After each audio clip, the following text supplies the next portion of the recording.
আজকে এমন একটা রেসিপি নিয়ে আপনাদের সামনে হাজির হয়ে গেছি।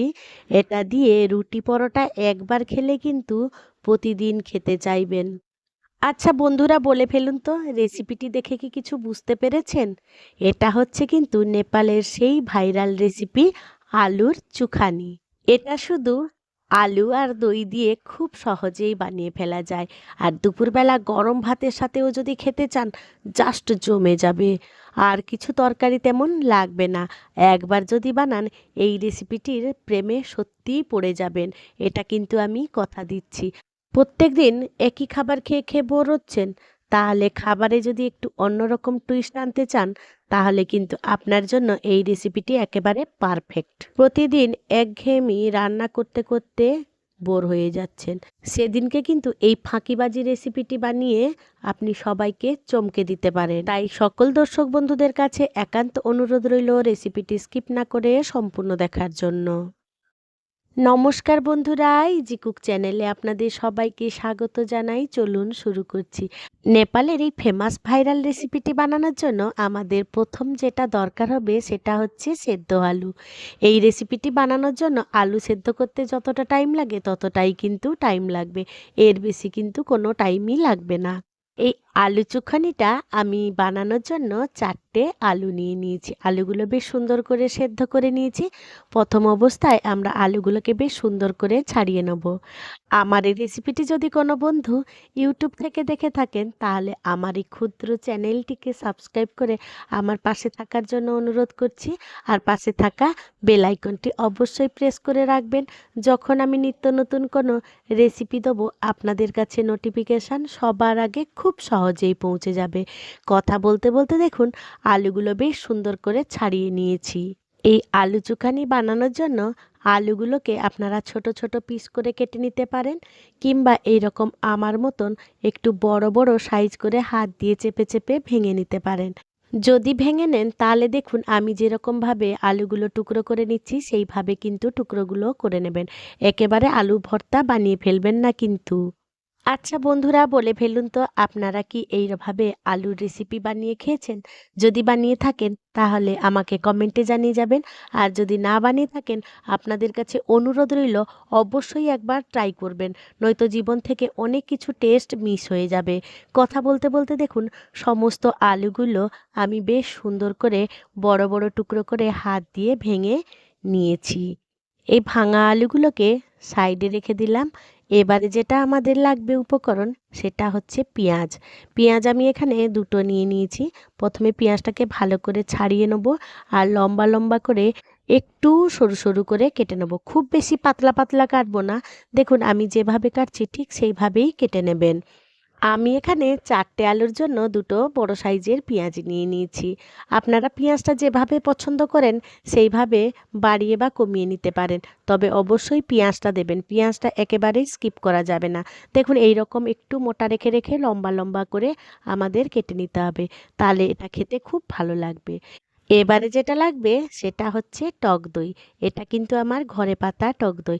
বাড়িতে কিভাবে খুব সহজেই এই রকম শক্ত থকথকে দই বানিয়ে ফেলতে পারবেন, সেটা কিন্তু আমার চ্যানেলে আছে, আপনারা ভিজিট করে দেখে নিতে পারেন।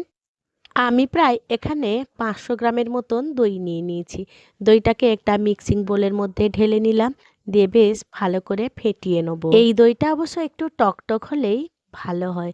আর যদি আপনাদের একটু টক ছাড়া দই হয়, তাহলে আপনারা এখানে একটু আমচুর পাউডার বা লেবুও ব্যবহার করতে পারেন। কথা বলতে বলতে দেখুন দইটা বেশ সুন্দর করে ফেটিয়ে নিয়েছি।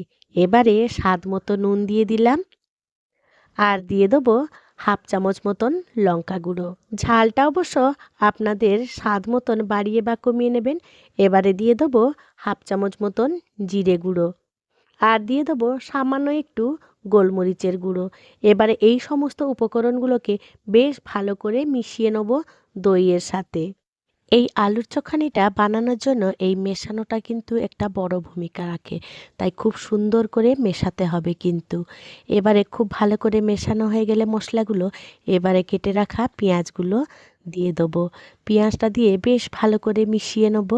আপনারা এই আলু চোখানি সকালবেলা নাস্তাতে কিংবা ছোটোখাটো পার্টিতেও আপনারা পরিবেশন করতে পারেন। পেঁয়াজটা বেশ ভালো করে মিশিয়ে নিয়েছি। এবারে অন্যদিকে গ্যাসে একটা তড়কা প্যান বসিয়ে দিয়েছি। এবারে তড়কা প্যানে 2 থেকে 3 টেবিল স্পুনের মতন সর্ষের তেল দিয়ে দেবো। এবারে তেলটা গরম হয়ে গেলে বেশ খানিকটা রসুন কুচি দিয়ে দেবো। রসুন কুচিটা খুব বেশি ভাজা করব না, জাস্ট কালার চেঞ্জ হয়ে আসবে ততক্ষণে কিন্তু আমরা গ্যাসের ফ্লেমটা অফ করে দেবো। দেখুন রসুনটা আবার বেশি পুড়িয়ে ফেলবেন না, ঠিক এইভাবেই যখন একটু ব্রাউনি কালার হতে আসবে তখন দেখুন গ্যাসের ফ্লেমটা অফ করে দিলাম।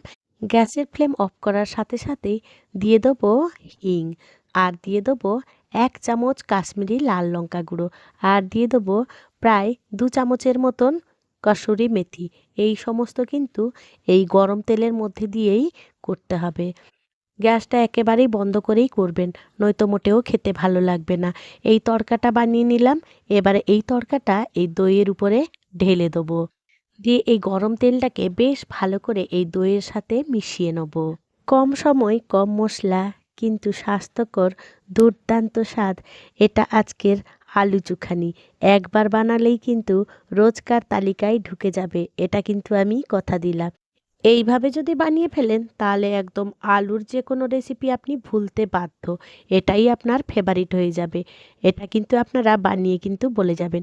বেশ ভালো করে মেশানো হয়ে গেলে এবারে ওই যে ভেঙে রেখেছিলাম সেদ্ধ আলু, সেদ্ধ আলুগুলো দিয়ে দেবো। এবারে সেদ্ধ আলুগুলো দিয়ে বেশ ভালো করে মিশিয়ে নিতে হবে। প্রথমেই বলেছি এই চুখানি বানানোর সময় মেশানোটাই একটা বিশাল বড় ভূমিকা পালন করে, তাই সুন্দর করে মিশিয়ে নেবেন যাতে সমস্ত উপকরণ একে অপরের সাথে একটা কম্বিনেশান তৈরি হয়। দেখুন বন্ধুরা, কড়াইতে রান্না না করেও এর কালারটা কতটা সুন্দর আর কতটা লোভনীয় হয়েছে। আর এইভাবে যদি আপনি একবার বাড়িতে পরিবেশন করেন তাহলে ছোট বড় সবাই কিন্তু আপনার কাছে আবদার করবে এটা আবার বানানোর জন্য। এবারে উপর থেকে ছড়িয়ে দেবো বেশ খানিকটা ধনেপাতা আর কাঁচা লঙ্কা কুচি। এগুলো যদিও অপশনাল, আপনারা চাইলে দিতে পারেন, আর না দিলেও কোনো রকম অসুবিধা নেই। এবারে দেখুন সমস্ত উপকরণ বেশ ভালো করে মিশিয়ে নিয়েছিলাম। বন্ধুরা, আজকে আমার এই রেসিপিটি কেমন লাগলো সেটা কিন্তু কমেন্টে জানাতে একেবারেই ভুলবেন না। যদি কোনো অংশে একটুও ভালো লেগে থাকে তাহলে ছোট্ট একটা লাইক করে দেবেন। আপনাদের এই ছোট্ট ছোট্ট লাইক আমাকে অনেক ইন্সপায়ার করে নিত্য নতুন রেসিপি বানানোর জন্য। আর যদি খুব বেশি ভালো লেগে থাকে তাহলে বন্ধুবান্ধব কিংবা প্রিয়জনদের সাথে শেয়ার করে তাদেরও দেখার সুযোগ করে দেবেন। আর বন্ধুরা, হাইপ দিতে একেবারেই ভুলবেন না। আপনাদের এই হাইপগুলো আমাকে অনেক অনেক দূর এগিয়ে যেতে সাহায্য করে। দেখুন কতটা সুন্দর আর কতটা লোভনীয় হয়েছে। আমি তো দুপুরবেলা বানিয়েছিলাম, গরম ভাতের সাথে পরিবেশন করেছিলাম, যা দারুণ লেগেছিল।